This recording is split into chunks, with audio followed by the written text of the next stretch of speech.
misión, lo vamos a entender, pero ya sabes que vamos a estar aquí siempre cuando decidas volver y escucharnos otra vez o vernos otra vez. A propósito de este tema de la salud mental, hoy vamos a hablar justamente sobre este tema. Queremos hablarlo con mucha empatía en el Día Mundial para la Prevención del Suicidio.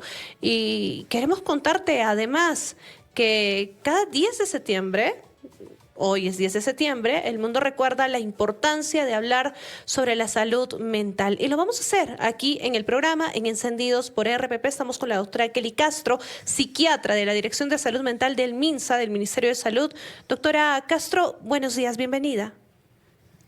Mucho gusto, es un gusto estar acá compartiendo con su audiencia en este día, que además de ser el cumpleaños de Carlos, es una oportunidad muy importante también para todos los que trabajamos en salud mental, ya que es el Día Mundial de la Prevención del Suicidio. De hecho, este tema es fundamental hablarlo. Cualquier tema se puede hablar, sí, siempre y cuando sea tocado con propiedad, como corresponde, ¿correcto? No hay tema tabú.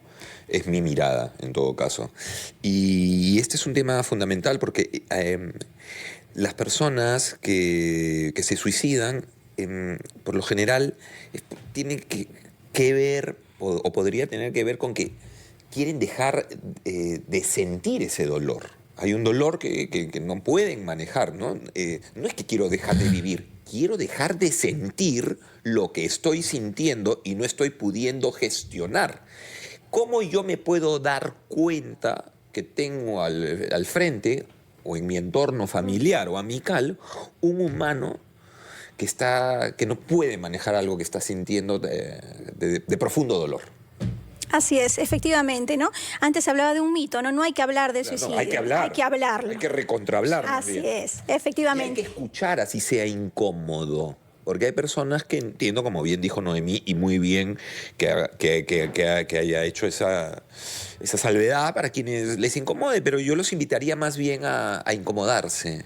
Porque si te incomoda es porque algún botón te está tocando y no está mal.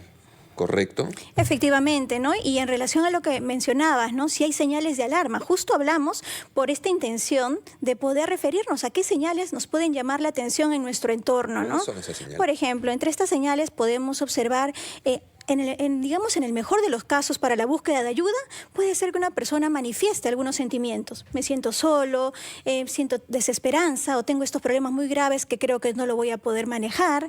Sin embargo, en otro gran porcentaje de casos, pues tenemos que estar atentos a otras señales, como por ejemplo cambios radicales en el estado de ánimo de una persona, que van desde las cosas habituales, como alteraciones en el estado del sueño, dormir mucho o dormir menos de lo habitual, comer mucho más o mucho menos.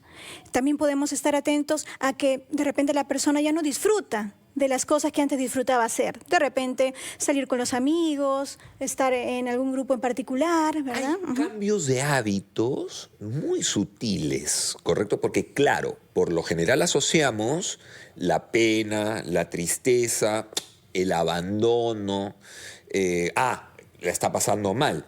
Sin embargo, o sea, se registran suicidios de comediantes, personas que acaban de subir un escenario, la han pasado bomba técnicamente y por adentro están viviendo un infierno.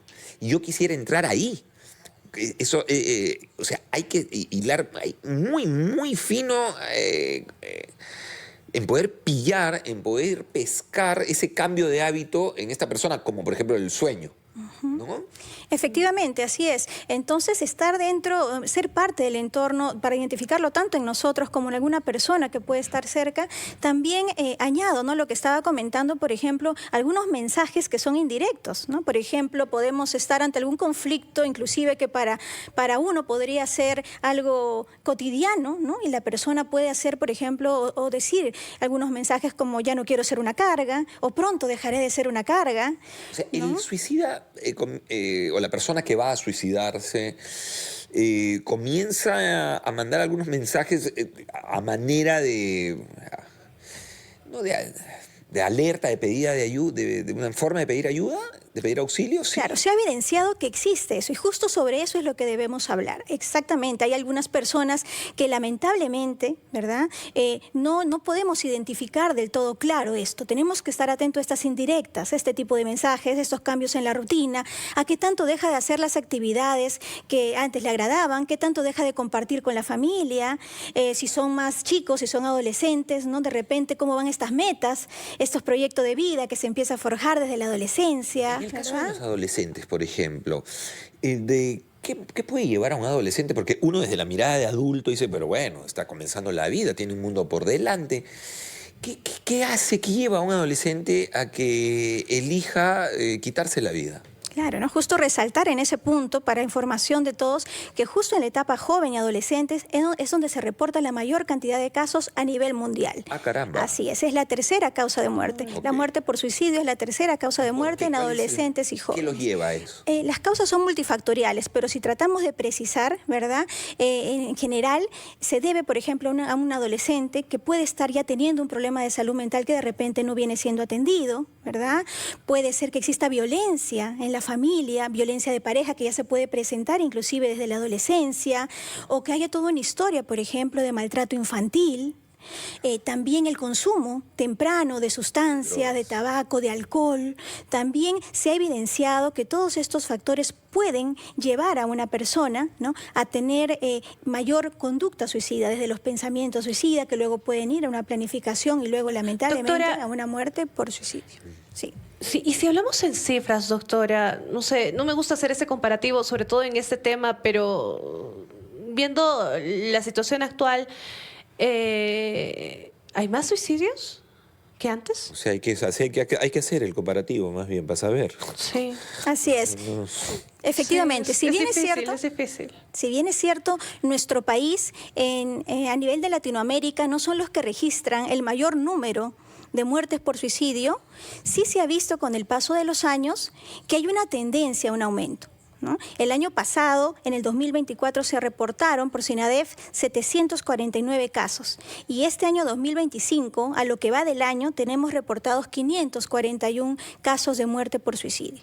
Entonces, efectivamente, lo que estamos viendo es que hay una tendencia con una necesidad de abordar y parte de esto es lo que estamos haciendo ahora también y distintas modificatorias de ley que se han dado en este contexto. Una señal de alarma, de alerta, o para que se enciendan las alarmas, las alertas para que el entorno familiar diga, hay que poner foco ahí, ¿no?, con el miembro de la familia. Es lo que dijo en algún momento, esta desazón, ¿no? Esta desazón, cuando la persona ya no le encuentra sentido al mundo, sentido a la vida. Ese me parece un punto, esa me parece una señal importante. Claro, justo esto que mencionas es algo que está estudiado y se llama desesperanza, ¿no? Claro. Digamos que si lo podemos poner como un síntoma, algo que está de los síntomas los más asociados o el más asociado a la conducta, ¿no?, suicida, es la desesperanza. Hay una mirada sumamente equivocada, creo, y con eso volvemos en el siguiente bloque, por favor. Hay un juicio respecto a la persona que se suicida, ¿no?, y que la asocian con la cobardía. A mí me parece eso terrible, a mí me parece que eso no es real. A mí me parece que no es real. Efectivamente, hay muchos mitos alrededor de los... En el siguiente bloque claro puede ser. Sí. Vamos a abordar, ¿correcto? Y es que es un tema de la salud mental, indudablemente.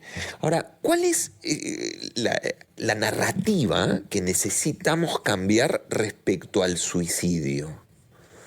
Es necesario cambiar la narrativa que ha perseguido al suicidio y a otros temas de salud mental, que ha sido una narrativa estigmatizante, ¿no?, llena de mitos, hacia una narrativa cada vez más empática con las personas, cada vez más enfocada desde una cultura del buen trato y desde una cultura preventiva, ¿no? Porque así como estábamos hablando hace un momento acerca de algunos factores de riesgo, también existen factores protectores para la prevención, ¿no? Ok, vamos ahí. Dentro de estos factores protectores es muy importante, por ejemplo, nuestras redes de apoyo. el construir cada día relaciones cada vez más saludables, relaciones que fomenten nuestro crecimiento personal, relaciones que puedan realmente ayudarnos a regularnos inclusive, ¿no? No relaciones que, por ejemplo, promuevan la violencia, que promuevan una mayor cantidad de estrés, ¿verdad? Y también es muy importante algo que siempre converso con mis pacientes, para ponerlo de una manera un poco más figurativa, el tener nuestro botiquín interno de salud mental. Nuestro botiquín emocional. Así es, nuestro botiquín emocional, ¿verdad? Porque estamos muy acostumbrados a hablar de repente de nuestro botiquín de primeros auxilios, desde lo físico, ¿verdad?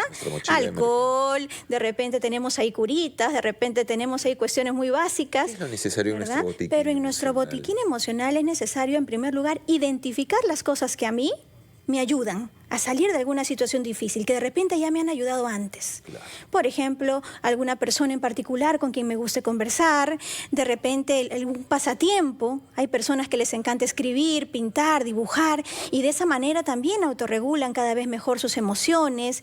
Les gusta conocer algún lugar nuevo, pasear, caminar.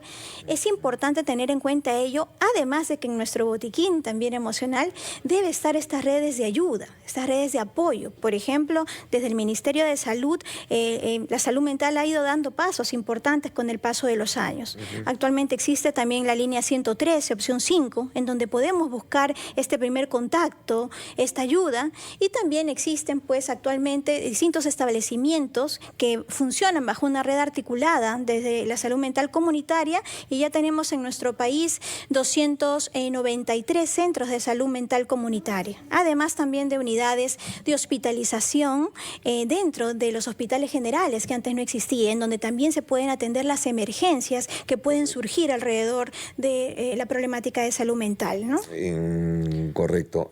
Ahora, en este botiquín, digamos, de ayuda, de autoayuda, lo que necesitamos tener muy a la mano es exteriorizar. O sea, el poder conversar con alguien, que lo dijo hace un ratito, ¿no? La red de apoyo, digamos, ¿no? En mi entorno. Y dentro de ese entorno, reconocer a alguien con quien yo pueda decir cómo me siento, decir lo que siento, y a su vez, si yo quiero ser miembro de esa red de apoyo, necesito instalar, si yo quiero ser una persona que escuche, necesito instalar lo siguiente: yo voy a escuchar, no voy a emitir un juicio. Sin juicio, no, pero tú que lo tienes todo. Tú que estás feliz de la vida, tú que eres joven, ¿por qué? Mira, tú puedes... o nos comparamos, ¿no? Yo tengo más, pero mis problemas no se comparan. Problemas que tú. Una persona que pide ayuda, porque cuando yo abro una conversación respecto a algo que me está ocurriendo, es una manera discreta también de pedir ayuda, ¿correcto? Entonces, claro, una persona que pide ayuda...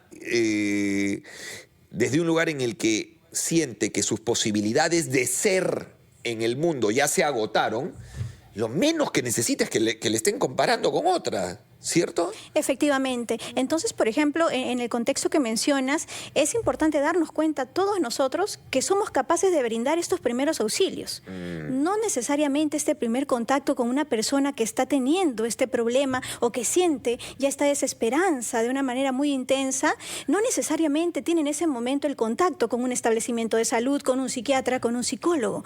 Entonces, si nosotros realmente queremos también ser parte de estos miembros de esta red de apoyo, como bien mencionas, es necesario fortalecer, uno, la escucha, ¿no? Hay unos 3 parámetros importantes dentro de los primeros auxilios psicológicos que todos los podemos hacer. Uno es la observación, desarrollar nuestra observación. Por ejemplo, si una persona nos manifiesta que está padeciendo este problema o que tiene deseos de suicidarse, de acabar con su vida, y nos lo comenta en este momento, lo primero que observamos es qué está sucediendo alrededor de esta persona en este momento. ¿Hay algún riesgo? Inclusive nos dicen ahí que hay que separar, por ejemplo, los objetos punzocortantes, hay que separar, por ejemplo, si hubiera alguna sustancia, algún fármaco, etcétera. Hay que observar el ambiente. En segundo lugar, la escucha empática, la escucha sin juzgar, ¿verdad? Una escucha activa realmente, una escucha con atención.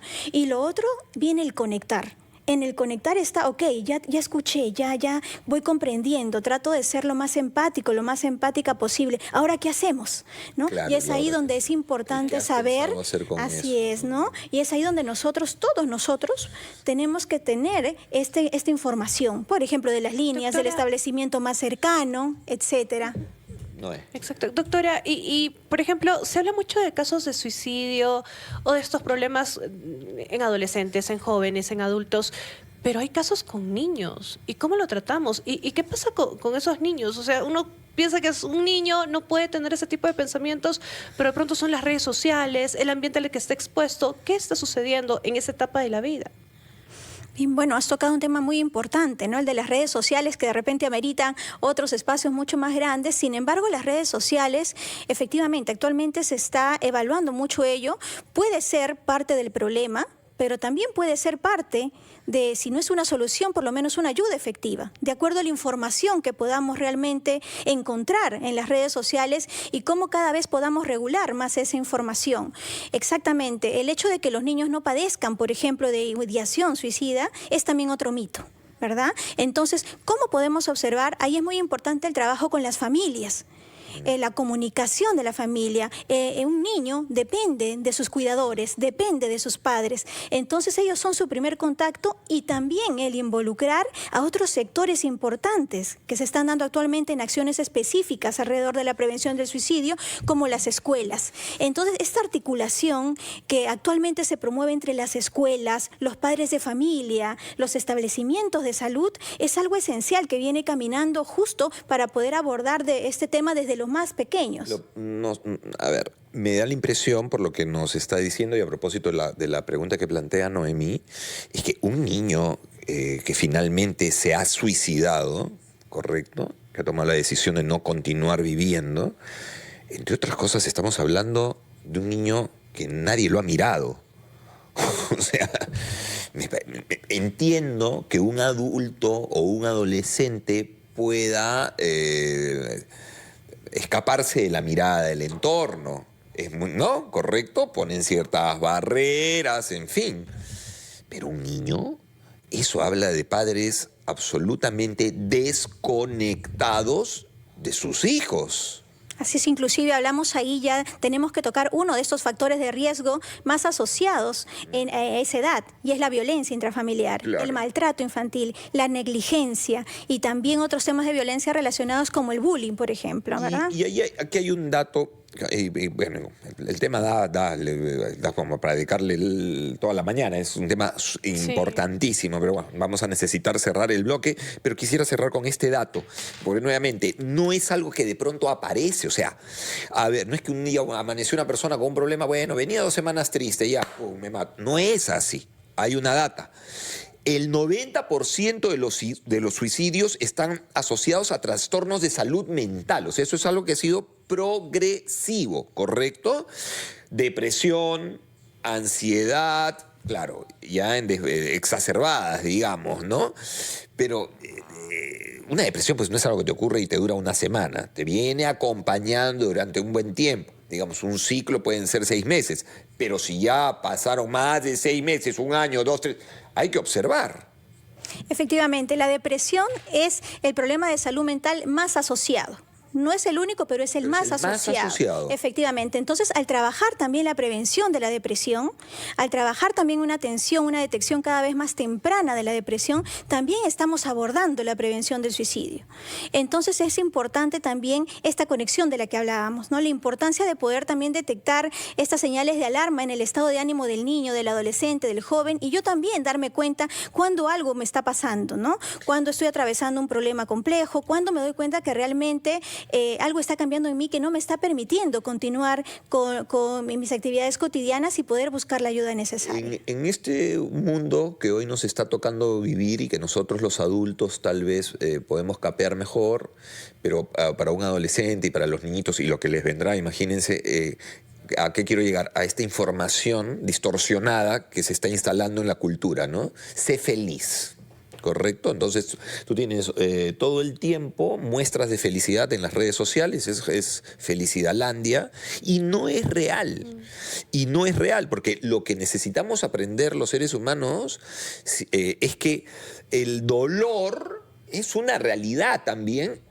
No lo voy a desaparecer y necesito integrarlo, o sea, entender que eso me está habitando al día de hoy. No me voy a convertir en un adolorido, pero darle un espacio, darle un lugar. Entonces, claro, también es una variable personas que no pudieron integrar el dolor, ¿correcto? Y que finalmente toman esta decisión dolorosa para la familia, para ellos probablemente liberadora, no lo sé. Desde ahí hay que tener mucho cuidado, repito, con este juicio de la cobardía, no le alcanzó, no puso, es una barbaridad. A mí me parece terrible las personas que emiten un juicio de ese calibre, ¿no?